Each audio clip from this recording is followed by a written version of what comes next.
মাসের শেষ, তাই পকেটে টান। এদিকে নিজের প্রিয় মানুষটির সাথে একটু একান্তে সময় কাটানোটাও দরকার। নিজের প্রিয় মানুষটি তার জীবনের বিশেষ দিন কাটাতে চায় একটু অন্যভাবে। শহরের ভিড় থেকে দূরে জীবনের ব্যস্ততাগুলোকে একটু সরিয়ে নিজের কাছের মানুষটির সাথে কম খরচে একটু ঘুরে আসার পরিকল্পনা করেই ফেলতে পারো আমার এই ভ্রমণ সিরিজ দেখার পর। মধ্যবিত্ত বাঙালি মাঝে মধ্যেই চায় বেরিয়ে পড়তে, কিন্তু কর্মব্যস্ততা আর ইএমআইয়ের চাপ হয়তো সবসময় এই স্বাদ পূরণে বাধা হয়ে দাঁড়ায়। আজ তোমাদের এমন এক গন্তব্যের সন্ধান দেব যেখানে তোমরা সস্তায় একটি বিলাসবহুল ছুটি কাটিয়ে আসতে পারবে নিজের পরিবার, পরিজন বা প্রিয় মানুষটির সাথে। আমার এই ভ্রমণে আমার সঙ্গী হলো আমার মা। বৃদ্ধ বয়সে ভীষণভাবে যেটা দরকার তা হলো নিজের মনকে ভালো রাখা, আর সুযোগ পেলে তাই বেরিয়ে পড়ি মাকে নিয়ে প্রকৃতির মাঝে। উদ্দেশ্য একটাই, আজ জীবনযুদ্ধের শেষ পর্যায়ে তার মনের গ্লানি যাতে একটু হলেও দূরীভূত করতে পারি। তাই নিজের মা, বাবা অথবা প্রিয় মানুষটির সাথে বেরিয়ে পড়ো কলকাতা থেকে খুব কাছেই এক নির্জন সুন্দর গ্রাম্য পরিবেশে, আর হারিয়ে যাও সবুজের মাঝে। তো চলো শুরু করি আজকের গল্প।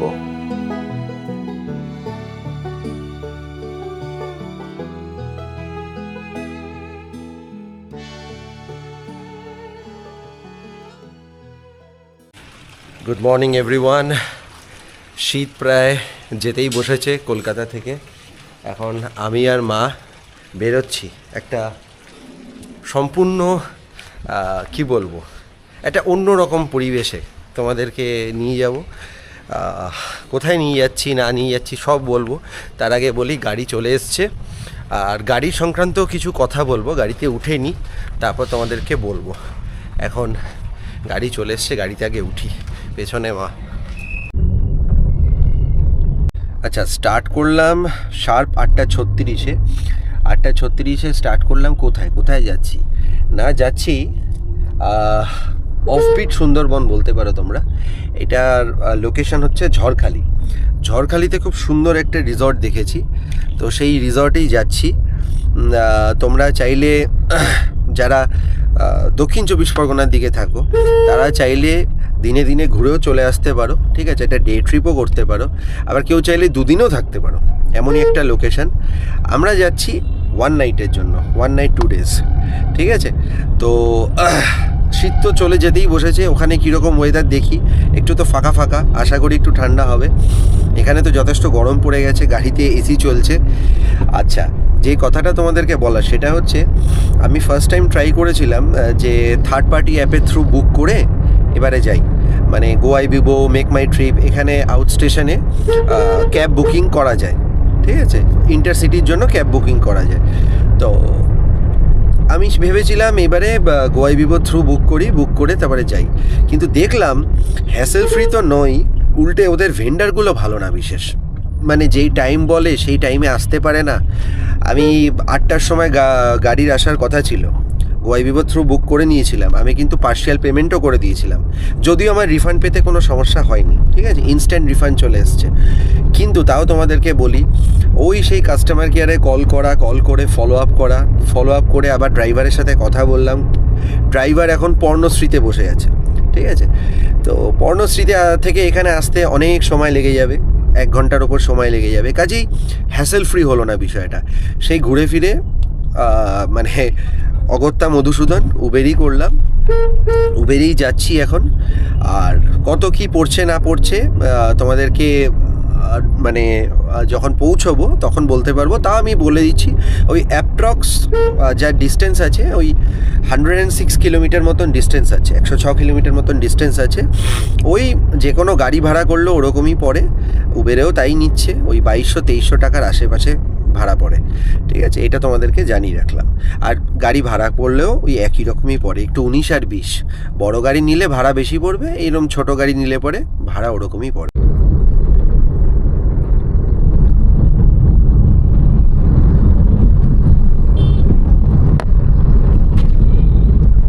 আচ্ছা, এই মুহূর্তে চিনার পার্কটা জাস্ট ক্রস করলাম, এই বাসন্তী হয়ে যাবে বললো, বুঝেছিস? ঠিক আছে, নিউ টাউনের রাস্তা ধরেই যাব। হ্যাঁ হ্যাঁ।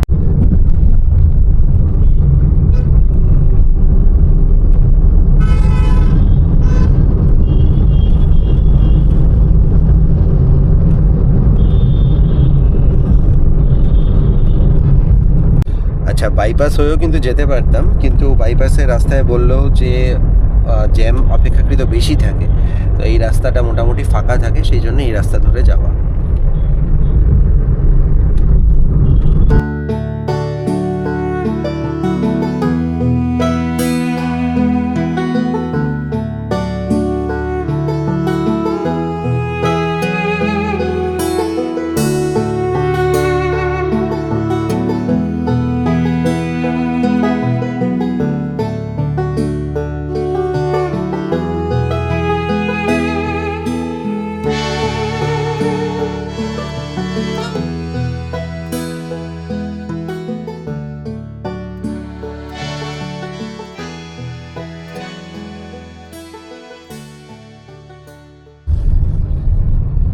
তারপর আবার কতদিন পরে বেরোলে তুমি? কতদিন পরে বল, কতদিন পরে? আমার তো মনেও নেই সঠিক যেটা মনে থাকে। আমারও এক্স্যাক্টলি মনে পড়ছে না কবে লাস্ট আগে গিয়েছিলাম কঙ্কালীতলা, না আগের বার গিয়েছিলাম। হ্যাঁ আচ্ছা, এর আগে গেছি কঙ্কালীতলায় বোলপুরে, আর তারপরে এই, ঠিক আছে। আমি জানি না যখন আমি বলছি তখন তোমরা বোলপুরে ভিডিওটা অলরেডি দেখে ফেলবে নাকি না আমি বোলপুরে ভিডিও পরে আনবো জানি না, কিন্তু এর আগে বোলপুরে গেছিলাম, তো এরপরে এখানে যাওয়া হচ্ছে। তো চাঙ্গা মোটামুটি, ঘুমটুম ভালো হয়েছে? হ্যাঁ মোটামুটি ঠিক আছে, শরীর মোটামুটি ঠিক আছে, একদম ঠিক আছে, যাতে একদম কমফোর্টেবলি যেতে পারে সেই জন্যই একেবারে যাওয়ার সময় গাড়িতে বুক করলাম। আদারওয়াইজ তোমরা কিন্তু চাইলে রিসর্টে যদি তোমরা ফোন করো তাহলে রিসর্ট থেকে কিন্তু গাড়ি পাঠিয়ে দেয়, ওই ক্যানিং থেকে তোমাদেরকে পিক আপ করে নেয়। সেক্ষেত্রে গাড়ি ভাড়া ওই মোটামুটি ধরে নাও 1100 থেকে 1200 টাকার আশপাশে হয়, তার বেশি হয় না। আর ফেরার সময় আমি চেষ্টা করব সেভাবে ফেরার, সেটা এখনই বলতে পারছি না যে ফেরার সময় কী করব, ডিরেক্ট ফিরবো নাকি না ওভাবে ফিরবো, কিন্তু আমি তোমাদেরকে জানিয়ে রাখলাম রিসর্টে ফোন করলে ওভাবে কথা বলে রাখলে ক্যানিং থেকে পিক আপ করার ব্যবস্থা করে দেয়। আচ্ছা, তার সাথে সাথে আমি তোমাদেরকে ব্রেক করে কিভাবে যেতে হয় সেটার রুটটাও তোমাদেরকে বলে দেবো, যাতে এই ভিডিও দেখলে সবাই উপকৃত হও, কারণ সবার বাজেট সমান হয় না, যাতে কম বাজেটে সুন্দরভাবে ঘুরে আসতে পারো সেই ব্যবস্থাও আমি করে দেবো, ঠিক আছে। প্লাস তার সাথে সাথে লাক্সুরিয়াস ওয়েতেও কীভাবে ঘুরতে পারো সেই ব্যবস্থা তো থাকছেই। চলো।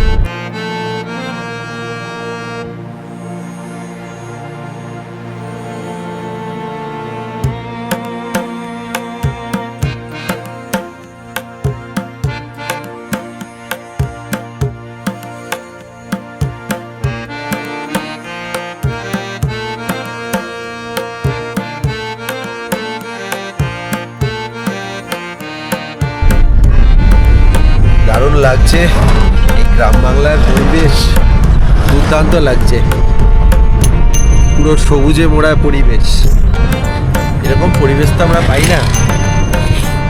আর আমার কাছে বেরোনো মানেই ভালো লাগা, কালকে রাত্রেই মাকে সেটা বলছিলাম, সেটা যেখানেই যাই বেরোলেই একটা দূরে পারে কোথাও যেতে হবে, বেরোলেই বিদেশে বেড়াতে যেতে হবে, এরকম কোনো ব্যাপার নেই, বেরোচ্ছি সেটাই আনন্দের ব্যাপার। দারুণ লাগছে। এখন এটা পুরোপুরি ভাঙড় এরিয়ার ওপর দিয়ে যাচ্ছে, যা দেখলাম। শাক শহর গেল, তারপর কালীতলা গেল, পুরো ভাঙড় এরিয়ার ওপর দিয়ে যাচ্ছে।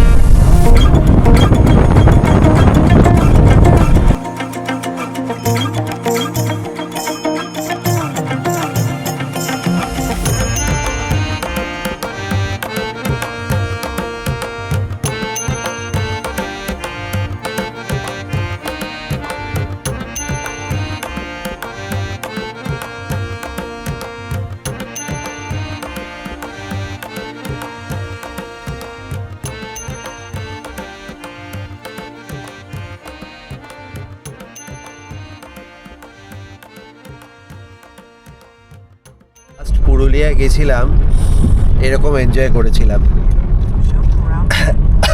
রাস্তার দুপাশে এত সুন্দর সুন্দর পরিবেশ, গাছপালা তো আছেই, মাঝে মধ্যে ঝিল দেখতে পাচ্ছি, ধান ক্ষেত, দারুণ লাগছে। পুরুলিয়াতেও খুব এনজয় করেছিলাম। পুরুলিয়ার অনবদ্য, মানে আমার কেউ যদি বলে পশ্চিমবঙ্গের মধ্যে নর্থ বেঙ্গলের পরে কোন জায়গা সব থেকে ভালো লাগে, আমার ভাল লেগেছিল পুরুলিয়া, ভীষণ ভাল লেগেছিল। আর এখানেও খুব ভালো লাগছে, এই যে রাস্তাটা দিয়ে যাচ্ছি দুর্দান্ত লাগছে।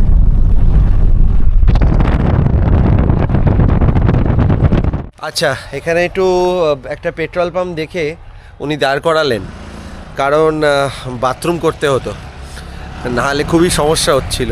তো এখানে দাঁড়ালাম একটু, মোটামুটি 5 মিনিট মতন ব্রেক নেব, নিয়ে তারপর আবার যাওয়া যাবে। বাকি এখনও রাস্তা আছে, মোটামুটি 50 কিলোমিটার্স অ্যাপ্রক্স।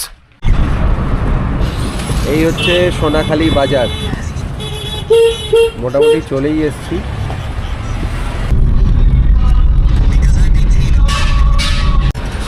এই যে এবার দেখা পাওয়া গেল, খুব ভুল না করলে মাতলা নদী।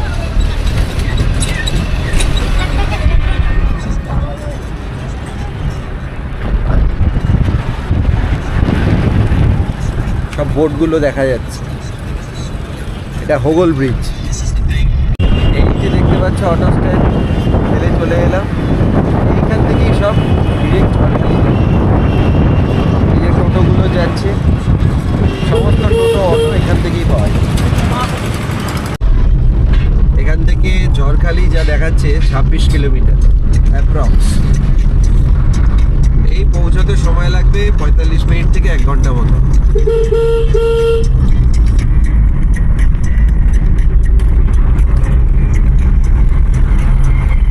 ঘড়ির কাঁটায় এখন 11টা বেজে 10। বাড়ি থেকে শুরু করেছিলাম 8টা 36-এ, মাঝে ব্রেক নিয়েছিলাম ওই 5-7 মিনিটের, বাকি চলছি ননস্টপ।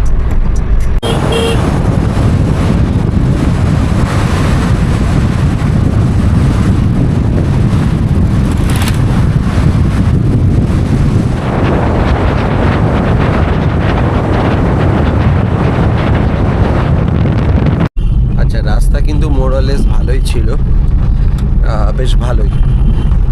আর এইটুকু রাস্তা, মানে এই ঝড়খালি রোডের এই রাস্তাটা একটুখানি খারাপ, তাও আমি বলবো না যে খুব খারাপ। তো মোরলেস জার্নি কিন্তু কমফোর্টেবল ছিল, বেশ ভালোই জার্নি ছিল, আমি তো বেশ এনজয় করেছি।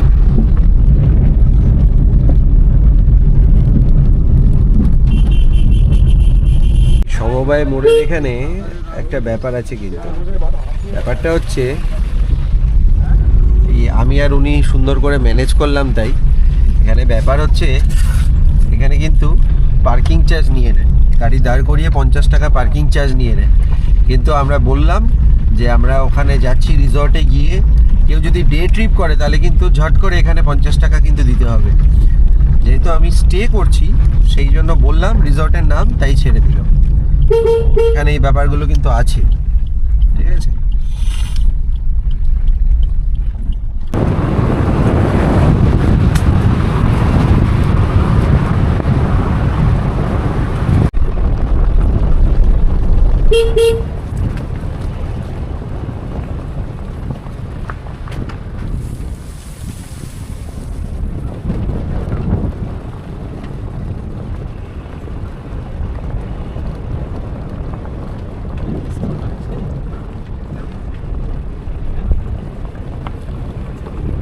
আচ্ছা, পৌঁছে গেছি 0 ক্লক রিসর্ট ঝড়খালিতে।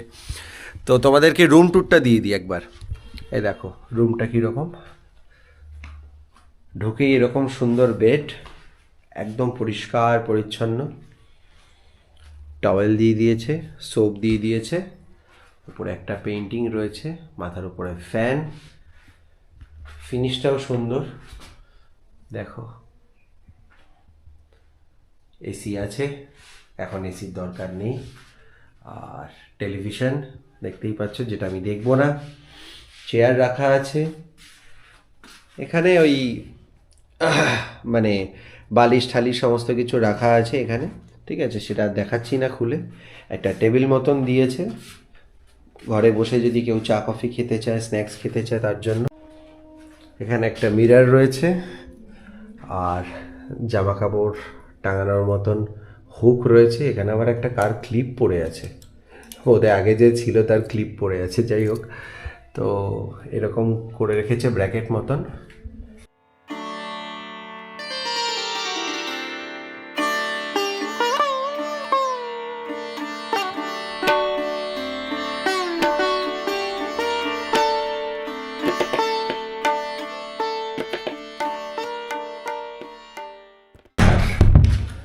ওয়াশরুম দেখিয়ে দিই, গিজারের ব্যবস্থা রয়েছে, শাওয়ার রয়েছে, কোমোড, আর এই যে মিরর, হ্যান্ড ওয়াশ দিয়ে দিয়েছে, এই হচ্ছে ওয়াশ বেসিন, এই হচ্ছে ব্যবস্থা। ঠিকই আছে, ছিমছাম সুন্দর। তাহলে ব্যবস্থা ঠিকঠাক লাগছে? খুব ভালো ব্যবস্থা, দারুণ ব্যবস্থা, খুবই ভালো। পরিবেশ ঠিক আছে? সব ভালো, সব ভালো বলছে, সব ভালো। কিন্তু ঠান্ডা কিন্তু ঢাও নেই। না, ঠান্ডা নেই, একদমই ঠান্ডা নেই। আমি এত শীতে কাঁপবো, অথচ ঠান্ডা নেই একদম।